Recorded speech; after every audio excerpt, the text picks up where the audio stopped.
मित्रों, वैदिक ज्योतिष केंद्र में आपका स्वागत है। आज मैं बात करने वाला हूं वैदिक ज्योतिष केंद्र के चैनल के अगली कड़ी में जो मैं सब्जेक्ट विषय लेके आया हूं वो वैदिक ज्योतिष के महत्वपूर्ण विषयों में से एक है।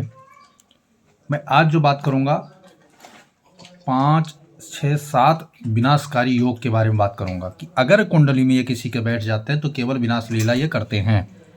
चाहे वो आर्थिक संकट हो, पारिवारिक संकट हो, कलेश हो, मानसिक टेंशन हो, स्वास्थ्य की बात हो, रोजगार की बात हो, कोई भी चीज़ हो, सामाजिक व्यवस्था की बात हो, लड़ाई झगड़े की बात हो, शत्रु हानि की बात हो, ऐसा कोई परेशानी नहीं है जो इन योगों में शामिल ना हो। तो आज मैं इन्हीं विनाश योग के बारे में बात करूंगा। कौन कौन से योग हैं, किन भावों में बैठने पर, किन राशियों में बैठने पर ये तांडव का रूप धारण करते हैं। तो चलिए वीडियो स्टार्ट करते हैं, विनाशकारी योग के बारे में जानते हैं। वीडियो पसंद आए तो लाइक करें, शेयर करें, सब्सक्राइब करें, साथ में बेल आइकन का बटन जरूर दबाएं ताकि नोटिफिकेशन के माध्यम से हमारा नया लेटेस्ट वीडियो आप तक जरूर पहुंचे। वीडियो बिना स्किप करके देखेंगे तभी समझ में आएगा पूरी तरह। चलिए वीडियो स्टार्ट करते हैं देर न करते हुए। ये देखो कि मैंने एक कुंडली बनाई हुई है। यहाँ पर हमने कोई राशि नहीं डाला है, केवल भावगत हम विशेष चर्चा और राशि को हम साथ साथ समझाते चलेंगे कि किन राशियों में ये लोग ज़्यादातर विनाश का रूप धारण करते हैं। अगर हम लग्न की बात करें तो लग्न में इनमें से अन्य कोई योग केवल जड़ दोष, जैसे बुध और राहु अगर आपके लग्न भाव में ही बैठ जाए तो इसको कहते हैं जड़ दोष। व्यक्ति जड़ता को प्राप्त हो जाता है, यानी उसके दिमाग तो रहेगा, बुद्धि तो रहेगा, लेकिन वो प्रयोग नहीं कर पाएगा। वाक्पटुता तो रहेगी, बोलने चालने की कला तो रहेगी, लेकिन वो शर्मीला हो जाएगा। यानी सब गुण होते हुए भी प्रकट करने का गुण जो उसके पास होना चाहिए वो नहीं हो पाएगा, और वो इससे बहुत बड़ा जो है घातक सिद्ध होगा उसके लिए। बाद में वो पछतावा करेगा कि यार मेरे पास क्या नहीं था, सब कुछ था लेकिन मैं कर नहीं पाया। तो ये जड़ दोष होने के कारण होता है। अगर किसी के लग्न भाव में, पहले भाव में जड़ दोष बन रहा है तो हम बात कर लेते हैं राशियों की। यहाँ पर अगर 8 नंबर, 1 नंबर, 9 नंबर और 12 नंबर की राशि अगर है तो ये जड़ दोष कितना भयानक होगा कोई सोच भी नहीं सकता। पूरी तरह बर्बाद कर देने वाला होगा। यानी जितनी बुद्धि तीव्र गति से बुद्ध देता है, राहु षड्यंत्र में उसको बदल देता है।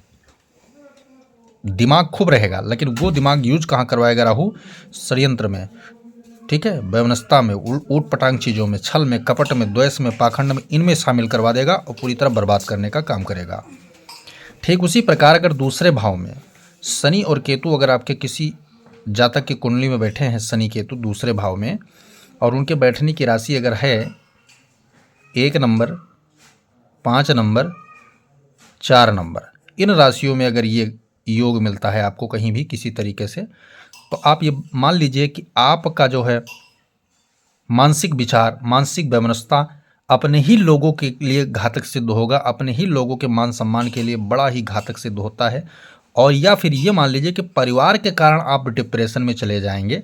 परिवार के कारण, पारिवारिक शत्रुता के कारण आप अलग थलग जीवन में महसूस करने लगेंगे। कई बार ऐसा होता है व्यक्ति आत्महत्या तक का योग बन जाता है उसके जीवन में।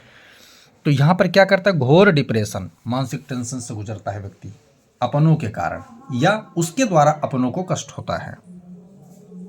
कुटुंब का भाव है, चूंकि ये वाणी का भाव है, धन का भाव है, तो ये सभी जो है उसके नष्ट हो जाते हैं। ऐसा योग अगर आपके दूसरे घर में बन रहा है। मित्रों, बात कर लेते हैं चौथे भाव की। चतुर्थ भाव में अगर आपका सूर्य राहु एक साथ बैठा हुआ है तो ये जो ग्रहण योग बनेगा, क्योंकि सूर्य को राहु ग्रहण लगाता है, तो ये जो ग्रहण योग चतुर्थ भाव में होगा, ये आपके जो है भूमि, भवन, वाहन, लग्जरियस सुख सुविधा, जनता का कनेक्शन, आचार विचार, प्रस्तावना, माँ का, स्त्रियों का सम्मान, प्रेम भावना, जो ये समस्त सुख का भाव है, भौतिक भाव कहा गया है इसको।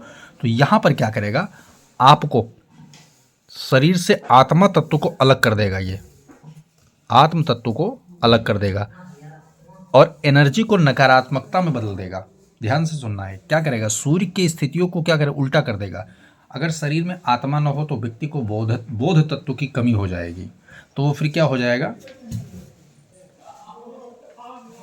निर्जीव वस्तु के समान हो जाएगा। उसको कुछ सुहाएगा ही नहीं, उसको कुछ लगेगा ही नहीं, महसूस नहीं होगा कि मेरे पास गाड़ी है, मेरे पास बंगला है, मेरे पास ये सुख सुविधा ये है, होने के बावजूद भी व्यक्ति उदासी लिए बैठा रहेगा पूरे जीवन, ऐसा लग रहा है लूटा हुआ व्यापारी की तरह रहेगा।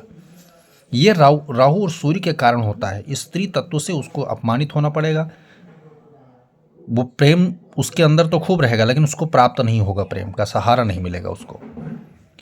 भूमि भवन वाहन का एक्सीडेंट दुर्घटना आदि का योग भी यहीं बन जाता है कई बार। या यूँ मान लीजिए पैसे तो होंगे लेकिन गाड़ी का सुख सुविधा नहीं मिलेगा, कर्ज में चला जाएगा व्यक्ति ऐसा। भूमि विवाद, प्रॉपर्टी विवाद उसके साथ होगा। अपने नए मकान बनाना दुश्वार हो जाएगा उसके लिए, इसलिए पुराने मकानों में उसको पूरा जीवन गुजारना पड़ेगा। तो ये चतुर्थ भाव में अगर योग बनता है तो आप इसकी शांति तत्काल करवाएं। पंचम भाव की बात कर लेता हूँ। पंचम भाव में अगर मंगल राहु की युति बैठी है और इनके बैठने की जो राशि है मित्रों, वो अगर 3 नंबर, 6 नंबर या 11 नंबर की राशि अगर मिल जाती है आपको, तो ये मान के चलिए कि यहाँ विनाश लीला जो स्टार्ट होगा वो आपको शिक्षा, कैरियर, संतान, देवताओं का जो आशीर्वाद यानी कि मान लिया जाए कि लकी चांस जो बोलते हैं, वो जीवन में आपके नगण्य हो जाएगा, जीरोपन ला देगा। आप तो शिक्षा से वंचित रह ही जाएंगे, बर्बादी की स्थिति में चले जाएंगे, लेकिन आप थोड़ा बहुत अगर संभाल भी लें तो आपका लड़का बिल्कुल अशिक्षित हो जाएगा, शिक्षा से विहीन हो जाएगा। सबसे पहली बात तो संतान उत्पत्ति में ही बाधा उत्पन्न होगी। 2-4 संतान आपके जो है पेट में ही चले जाएंगे, या पैदा होते होते मर जाएंगे।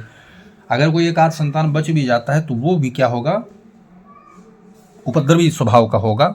वो चोर निकल सकता है, डाकू निकल सकता है, गुंडा निकल सकता है, क्रिमिनल निकल सकता है। यानी आपकी उम्मीदों पर पूरी तरह पानी फेर देने का योग जो पंचम भाव में ये बनाते हैं मंगल राहु, अगर इन राशियों में विराजमान है मित्रों। बात कर लेता हूँ सप्तम भाव की। सप्तम भाव में अगर शुक्र राहु की युति, अगर आपको शुक्र राहु की युति मित्रों सप्तम भाव में अगर मिल रही है, तो ये मान के चलिए कि आपके दाम्पत्य यानी वैवाहिक जीवन को, ससुराल पक्ष से संबंधित जीवन को, पार्टनरशिप से संबंधित जीवन को, निवेशिक जीवन को जहाँ पर निवेश करते हैं लोग, और व्यापारिक जीवन को पूरी तरह चौपट करने का काम करेगा। आप बिजनेस करेंगे घाटा लग जाएगा, या आपका पार्टनर आपको धोखा दे देगा। ठीक है, पार्टनरशिप, यहाँ वैवाहिक पार्टनरशिप की बात करता हूँ, धर्मपत्नी की, आपके पति की बात करूँ तो ये विवाह सफल नहीं होने देते, क्योंकि इन दोनों में प्रेम प्रगाढ़ हो ही नहीं सकता। प्रेम अपनी स्वार्थ की नीति पर चलने वाला प्रेम होगा। यहाँ पर शुक्र राहु की युति जहाँ भी होता है वो स्वार्थ की नीति पर प्रेम को जागृत करता है, क्योंकि षड्यंत्र, छल, कपट, द्वेष, लालच, पाखंड यहाँ पर भरा रहेगा। और ये प्रभाव किसको, स्त्री तत्व या भौतिकता, जो शुक्र जिसका कारक है उसको बर्बाद करेगा राहु। शुक्र कारक किसका है, लग्जरी, सुख सुविधा का कारक है, शान शौकत का कारक, भौतिक जीवन का कारक है, वैवाहिक जीवन का कारक है, स्त्री तत्व का कारक है, प्रेम का कारक है, सौंदर्य का कारक है, ठीक है, सौहार्द का कारक है, ऐश्वर्य का कारक है और लक्ष्मी का कारक है। इन सबको बर्बाद करने का काम जो है राहु अपने छल, कपट, पाखंड, झूठ, द्वेष, लालच, लोभ, मद मत्सर, इन सब में डुबो कर मार डालेगा। इससे इनका जो है पारिवारिक, कुटुंब, वैवाहिक जीवन, व्यापार आज सब बिगड़ जाते हैं। अष्टम भाव की बात करें तो अष्टम भाव में अगर वृश्चिक राशि, ध्यान से सुनना, वृश्चिक राशि, मेष राशि, 5 नंबर सिंह राशि में अगर ये युति बन रहा है आपके, तो आप तत्काल इसकी शांति करवा लीजिए कि वो भयानक पितृदोष, भयानक प्रेत शापित दोष पर यहाँ आपको लगेगा। ये क्या करेगा, आपके नैतिकता को बिगाड़ देगा। आप बिना विचारे, यानी आप के पास सब कुछ है, नौकरी है, रोजगार है, बिजनेस है, सब कुछ आपके पास है, लेकिन लास्ट में डिसीजन एक ऐसा आप ले लेंगे कि आपका ये सब कुछ बर्बाद हो जाएगा। और विशेषकर आपके कुटुंब भाव की इज्जत मिट्टी में मिला देंगे आप, सेकंडों में देर नहीं लगेगा। चाहे वो प्रेम में पढ़कर, जुआ शराब की लत में पढ़ करके, गलत संगत में पढ़ करके, दुश्मनों के साथ जाके आप मिल जाएंगे अपने ही कुटुंब के खिलाफ, तो ये बर्बादी का सबसे बड़ा कारण अष्टम भाव बनेगा। यहाँ पर क्या करेगा, कई बार आपके जान पर हमला होने का शंका और डर रहेगा, आयु को क्षीण करेगा, बड़ा कोई रोग दे देगा शरीर में। तो इनकी शांति आप समय रहते हुए जल्दी से जल्दी करवा लें। दसम भाव की मैं बात करूँ, दसम भाव में गुरु राहु की युति बड़ा खतरनाक होता है महाराज। क्या करता है, कैरियर को पिता से अनबन करवाना, कैरियर को तबाह कर देना, सरकार से अनबन करवा देना, सरकारी दंड आपको दिलवा देना, आपके ज्ञान, आपके धरोहर, परंपरा, धर्म, नीति, विचार, सबको क्या करेगा, जीरो में ला देगा, नगण्य करवा देगा यह राहु। जहाँ गुरु ज्ञान का कारक है, धर्म का कारक है, नीति का कारक है, ठीक है, परंपराओं का कारक है, बड़े बुजुर्गों का सम्मान का कारक है, धन का कारक है, संतान का कारक है, राहु क्या करेगा, इन पे अपनी विकृतियां छोड़ेगा, छल कपट तो इस पाखंड, इसका जो गुण है परम वो छोड़ेगा, षड्यंत्र छोड़ेगा, विनियोग छोड़ेगा, बहुत प्रकार की चीज़ें छोड़ेगा। तो आप अपने मूल भूमिका से इतर काम करना चालू कर देंगे और वही बर्बादी का खेल आपका सार राहु चालू कर देगा। बहुत चांडालक तो भर देता है। बात कर लेते हैं 12वें घर की। 12वें घर में अगर चंद्र राहु या चंद्र केतु की युति आपको नजर आ रही तो ये भी एक ग्रहण योग है मित्रों। यहाँ पर जो राशियां हैं वो क्या होनी चाहिए, यहाँ शनि की संबंधित यानी 11 नंबर राशि और 10 नंबर राशि अगर है तो, या फिर यहाँ पर जो राशि है वो 8 नंबर राशि अगर आपको मिल जाती है तो ये मान के चलिए कि आपके साथ मानसिक स्थिति पर कुछ भी अच्छा नहीं होगा। मानसिक स्थिति पर आपके साथ कुछ भी अच्छा नहीं होगा। मन आपका खिन्नता से भर जाएगा, मन इतना रुष्ट हो जाएगा। तो कई बार क्या होता है, व्यक्ति आत्महत्या, एकांत प्रिय या संन्यास के रूप में भी कदम रख देता है कि जीवन में करोड़ों रुपए रखे हैं लेकिन हमें संन्यास चाहिए, वो वाली स्थिति पैदा हो जाता है जीवन में। तो ऐसी स्थितियां अगर कुंडली में बन रही मित्रों तो इसकी शीघ्र शांति करवा लेनी चाहिए, क्योंकि ये सब विनाशकारी योग हैं। आज मैंने स्पेशल विनाशकारी योगों की चर्चा की है। वीडियो पसंद आए लाइक करें, शेयर करें, सब्सक्राइब करें, साथ में बेल आइकन का बटन जरूर दबाएं। वीडियो बिना स्किप करके देखेंगे तभी पूरी तरह समझ में आएगा मित्रों। जय सिया राम।